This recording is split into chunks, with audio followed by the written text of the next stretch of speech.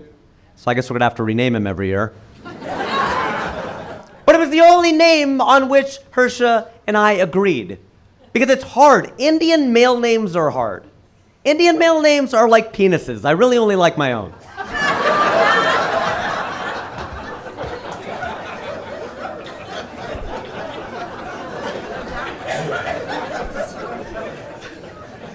So Naveen was born in Los Angeles. Well, he was reborn in Los Angeles.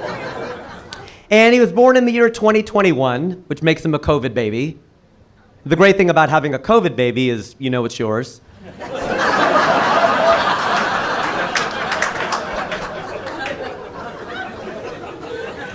Although we had a lot of Amazon deliveries, so who knows? What can Brown do for you? Maybe we found out. I don't know. Because this was during the pandy, the Peej, the pandy, I love my abbreviations. During the pandy, we did our birth classes online. And because we were in there with a bunch of other parents, we learned how stupid the questions are. And it makes you worry about the future of this country. Or the present, because these people are already here having kids. Okay? Somebody asked, they were like, look, this was during the pandemic, okay? So you were allowed only one visitor in the room. Everybody got it? One visitor in the room. It's during the pandemic. They have to be safe. It's California, all that stuff. One visitor in the room. So then people started asking, well, can anyone else come in? No, one person. It kind of helped us out because all 4 grandparents came to stay with us for a short Indian visit of 3 months.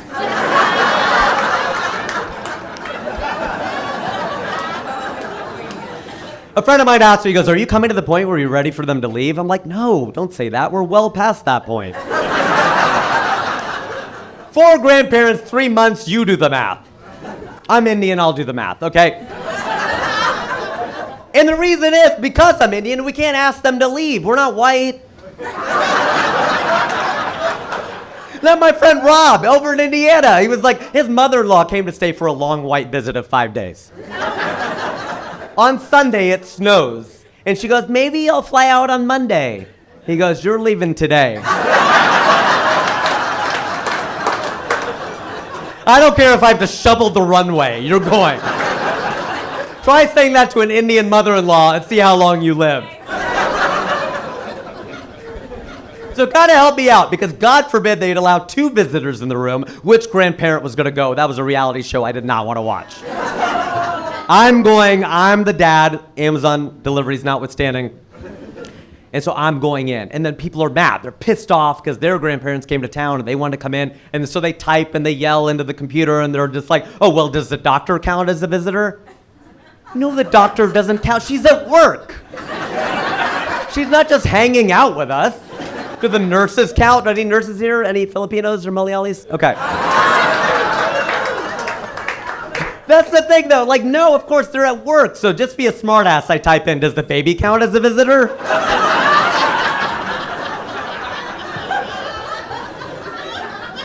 Could you imagine that bit? Naveen pops out. Sorry, buddy, you gotta go. One at a time. Oh my gosh. And then somebody asked a question that I will never get over as long as I live. This guy goes, when do we use the for? Like, what? When do we use the for? And we're as confused as you are right now. When do we use the for? And we finally catch up in the materials and we realize he means, when do we use the IV?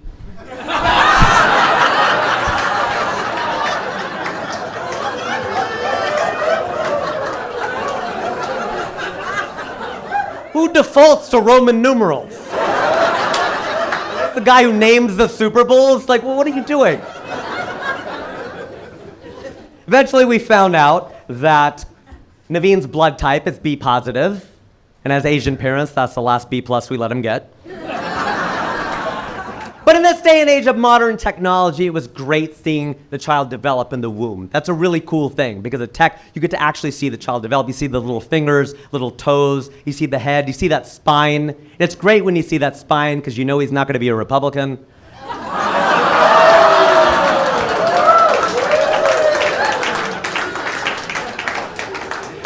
All right, But he sleeps a lot too, so he's like Joe Biden. Okay, all right, I could be bipartisan. I'll leave you with this. I do sometimes worry about the world in which Naveen will live. I don't know where he's going to get his information. I feel lost all the time. Where do you get your news? How do you find it? I'm ashamed to admit that I get it from the Brits. All right, from British news. I definitely read and watch British news like the BBC, The Guardian, The Economist, because I told you, we believe anything in that accent. And the thing is, the reality of it is, I don't feel that bad going outside to find out what's going on inside, because it's like when my wife and I go to a party. We're standing around in a circle. You ever do this with your spouse, and a stranger asks your spouse a question? Somebody will ask my wife a question, and whatever my wife says is something I've never heard her say before. I'm like, is that what's going on with her? Who knew? I think the reality is Barack Obama wanted to believe that we live in a post-racial world, right? And the thing is, I listen to Obama a lot because he's half black and half white. I'm neither black nor white. We have that in common. But remember, he would always use that phrase, let me be clear. He'd say that all the time. Let me be clear. Let me be clear. Let me be clear. Let me be clear. And after all these years, I finally figured out what he meant. I think in this racial world, he's just tired of being a color. It's like, dear Lord, I don't want to be black. I don't want to be white. Let me be clear. And I got to clear out. You guys have been a lot of fun. Oh, my God.